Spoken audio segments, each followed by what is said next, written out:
श्री सच्चिदानंद सद्गुरु साईनाथ महाराज की जय। ओम साई राम, जय साई राम। आप सब कैसे हैं? आशा करती हूँ कि आप सब बाबा की कृपा से अच्छे होंगे अपने घरों में, और बाबा आप सब पर यूं ही कृपा बरसाते रहें, यही बाबा से मैं अरदास करती हूँ। तो चलिए आइए आज का अध्याय आरंभ करते हैं। आज का अध्याय है 11। अध्याय 11 श्री साईं सच्चरित्र। मोहि दिन से कुश्ती के बाद बाबा में बदलाव, जल को तेल में बदल देना। जौहर अली की कथा। मोहिउद्दीन से कुश्ती के बाद बाबा में बदलाव। शिरडी में मोहिउद्दीन तंबोली नाम का एक पहलवान रहा करता था। उसकी बाबा से किसी बात पर कहा सुनी हो गई। फलस्वरूप उसने बाबा को कुश्ती लड़ने की चुनौती दे डाली। बाबा का शरीर भी पहलवान जैसा ही था, लेकिन वे अंतर्मुखी थे। फिर भी उन्होंने मोहिउद्दीन को चुनौती को स्वीकार कर लिया। दोनों में काफी देर तक कुश्ती हुई। आखिरकार बाबा कुश्ती में हार गए। कुश्ती में हार जाने के बाद उनके रहन सहन व पहनावे में एकाएक बदलाव आ गया। अब वे कफनी पहना करते, लंगोट बांधते और सिर पर एक सफेद कपड़ा बांधा करते जिससे सिर ढक जाए। आसन व शयन के समय भी वे टाट पर एक टुकड़ा ही काम में लिया करते थे। वे फटे पुराने कपड़े पहनकर ही संतुष्ट रहते थे। श्री साईं बाबा सदैव यही कहा करते थे, गरीबी अव्वल बादशाही, अमीरी में लाख सवाई, गरीबों का अल्लाह भाई। इसका आशय यही है कि अमीरी से भी बड़ी बादशाहत गरीबी में है, कारण कि गरीब का भाई बंधु या सहायक अल्लाह ईश्वर है। सामान्यतः विचार करें तो अमीर को लाख तरह की चिंताएं रहती हैं, वह उन्हीं में उलझा रहता है, लेकिन गरीब सदैव ईश्वर को ही भजता रहता है। अभावों में ही, गरीबी में ही ईश्वर याद आता है, अन्यथा तो ईश्वर को कोई याद नहीं करता।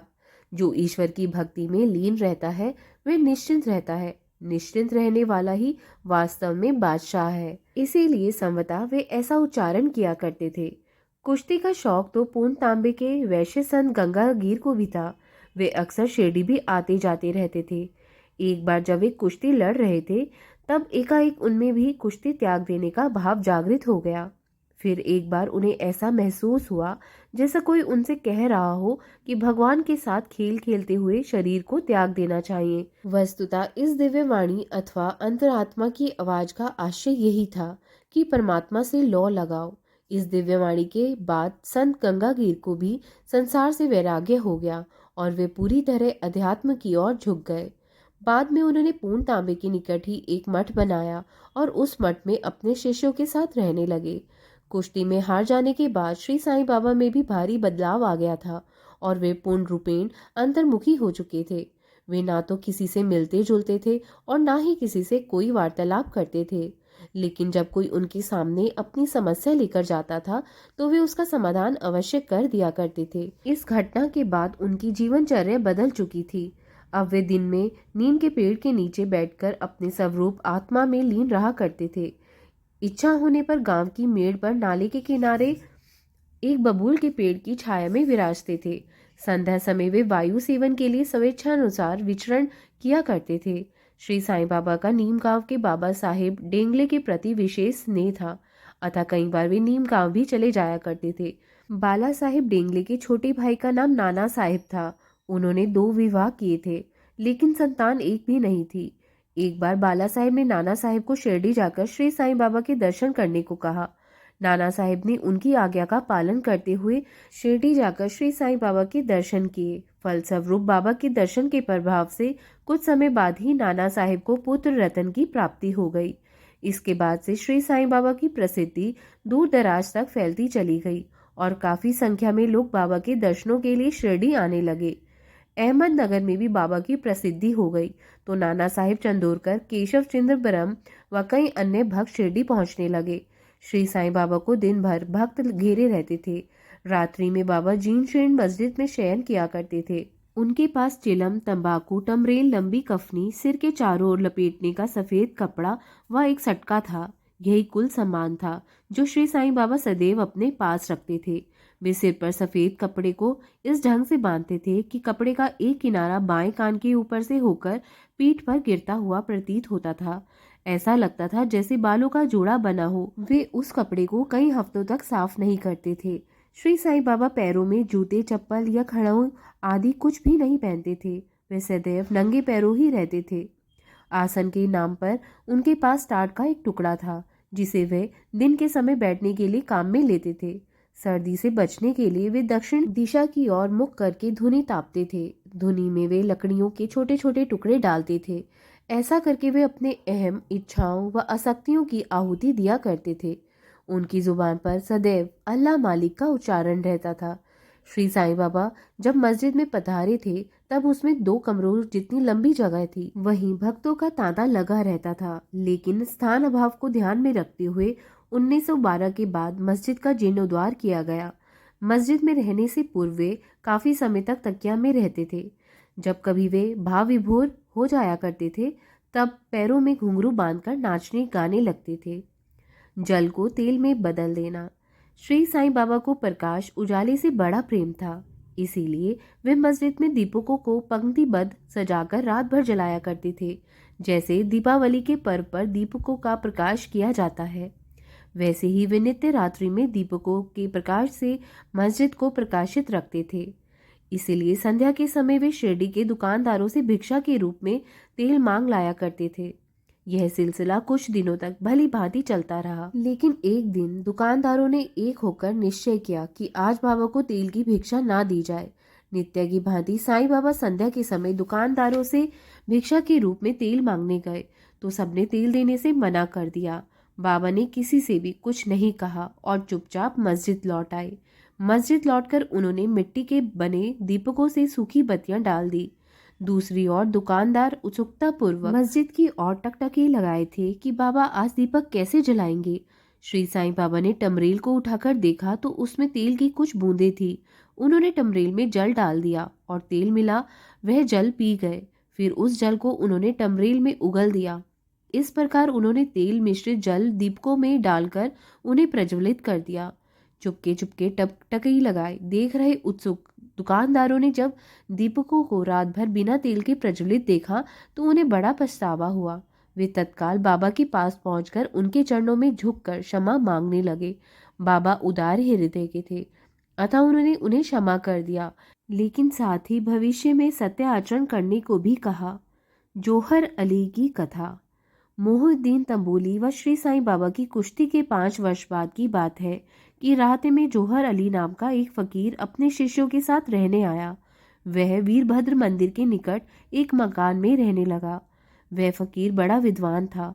कुरान की आयतें उसे मुंह जुबानी याद थी, आवाज भी मधुर थी। धीरे धीरे राता के श्रद्धालु जन उसके पास जाने लगे। हर कोई उसका बड़ा सम्मान करने लगा।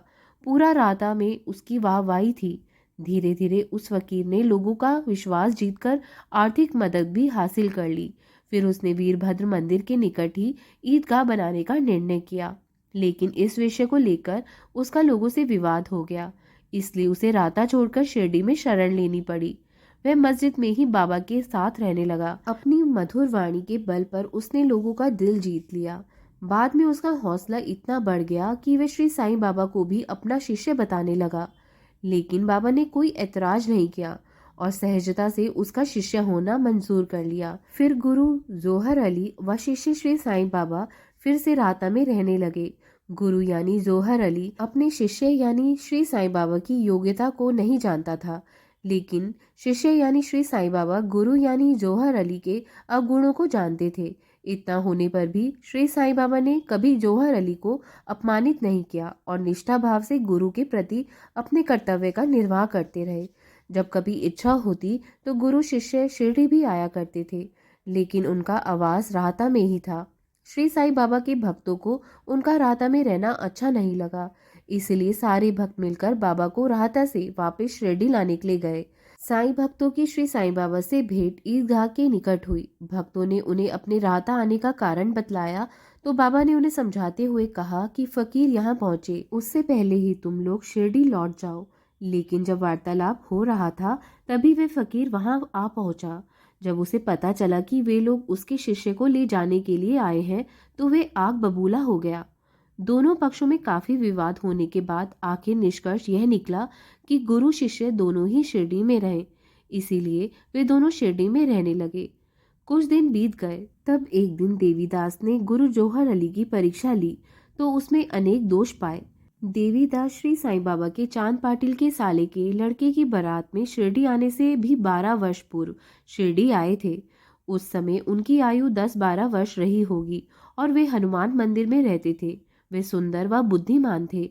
एक प्रकार से वे ज्ञान व त्याग की साक्षात मूर्ति ही थे। तात्या कोते, काशीनाथ व अन्य कई लोग उन्हें गुरु की भांति मानते थे। उन्हीं देवीदास व जौहर अली का आपस में शास्त्रार्थ हुआ तो जौहर अली परास्त होकर वैजापुर चला गया। फिर काफी वर्षों तक शिरडी नहीं आया। काफी वर्षों के बाद एक दिन वह शिरडी आया और श्री साईं बाबा के चरणों में गिर पड़ा। उसने श्री साईं बाबा के महत्व को स्वीकार किया। अब उसका ये भ्रम दूर हो गया था कि वह स्वयं गुरु है और श्री साईं बाबा शिष्य है। बाद में उसकी काफी पश्चाताप हुआ उसको। इस प्रकरण का वर्णन स्वयं मालसापति ने किया है। यहाँ श्री साईं बाबा ने संकेत किया है कि प्रत्यक्ष आचरण से आदर्श उपस्थित कर अहम भाव से छुटकारा पाकर किस तरह आत्म अनुभव की और उन्मुख होना चाहिए। ओम श्री सद्गुरु साईनाथाय नमः। ओम साई नमो नमः। ओम साई राम। ओम साई राम। अब हम आगे अध्याय 12 का अध्ययन करेंगे।